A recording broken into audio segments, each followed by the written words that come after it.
पार्थ, ध्यानपूर्वक सुनो। धर्म के मार्ग पर चलते हुए जीवन का सत्य केवल शुद्धता और करुणा में ही नहीं छिपा होता, अपितु बुद्धिमत्ता और संतुलन में भी निहित है।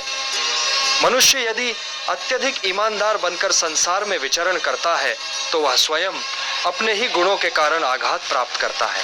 धर्म कहता है कि सत्य ही परम है, किंतु यह भी सत्य है कि सत्य का प्रयोग बुद्धि के साथ होना चाहिए। यदि कोई मनुष्य हर समय अपनी अंतरात्मा की नग्न सच्चाई दूसरों के सामने रखता है तो जगत उसे आहत करता है, क्योंकि संसार का स्वभाव छल, प्रपंच और स्वार्थ से भी चलता है।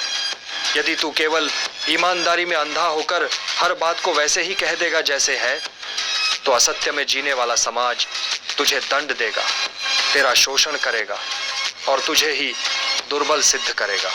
गीता में मैंने तुझसे कहा है कि धर्म का पालन विवेक के साथ करना चाहिए। धर्म ये नहीं कहता कि तू अपने शत्रु को अपनी कमजोरी बता दे। धर्म ये नहीं कहता कि तू अपने जीवन के सारे रहस्य खोल दे। धर्म ये नहीं कहता कि तू अपने हृदय का भेद उन लोगों को सुना दे जो केवल उसका दुरुपयोग करेंगे।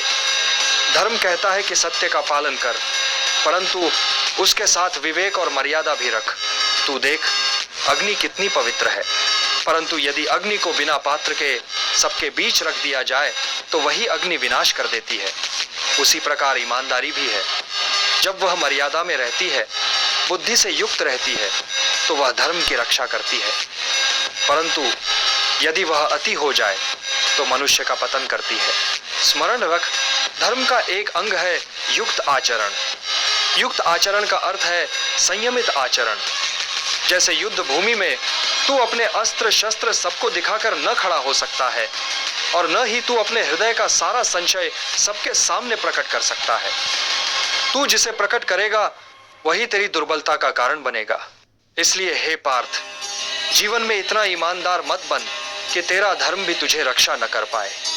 संतुलन रखना, अपनी वाणी और कर्म में ऐसी मर्यादा रखना कि सत्य तेरा शस्त्र बने, तेरी ढाल बने, न कि तेरी बेड़ियां।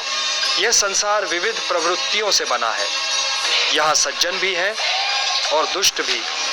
सज्जन सत्य का सम्मान करेंगे, पर दुष्ट तेरा उपहास करेंगे और तुझे छलने का अवसर ढूंढेंगे। इसीलिए धर्म यह कहता है कि सत्य को ऐसे धारण कर जैसे कोई रत्न अपने पास रखता है। समय आने पर उसे प्रदर्शित करो और समय आने पर उसे छुपा लो। तू यह भी जान कि धर्म का मार्ग केवल व्यक्तिगत शुद्धता में नहीं है, अपितु लोक व्यवहार में भी है।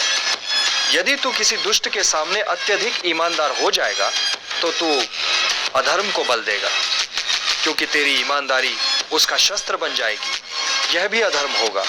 धर्म यह है कि तू ऐसे व्यक्ति के सामने वही प्रकट कर जिससे उसकी दुष्टता का अंत हो, और सत्पुरुष के सामने वही प्रकट कर जिससे उसके हृदय में आस्था जागे। गीता का यह उपदेश है कि धर्म का पालन संतुलन के साथ किया जाए। अति किसी भी गुण की हो तो वह दोष बन जाती है। जैसे अधिक नमक भोजन को बिगाड़ देता है, वैसे ही अधिक ईमानदारी जीवन को दुखमय कर देती है। इसलिए हे पार्थ, तुझे ईमानदार बनना है, परंतु विवेक के साथ। तुझे सत्य बोलना है, परंतु समय देखकर। तुझे धर्म का पालन करना है, परंतु परिस्थिति को ध्यान में रखते हुए। यही धर्म का मर्म है, यही गीता का संदेश है। हे पार्थ, धर्म का पथ वह है जिसमें संतुलन और विवेक दोनों हो। तू जब ईमानदारी को बुद्धि के साथ जोड़ लेगा, तभी तेरा जीवन सफल होगा और तू अपने कर्तव्य को पूर्ण कर पाएगा।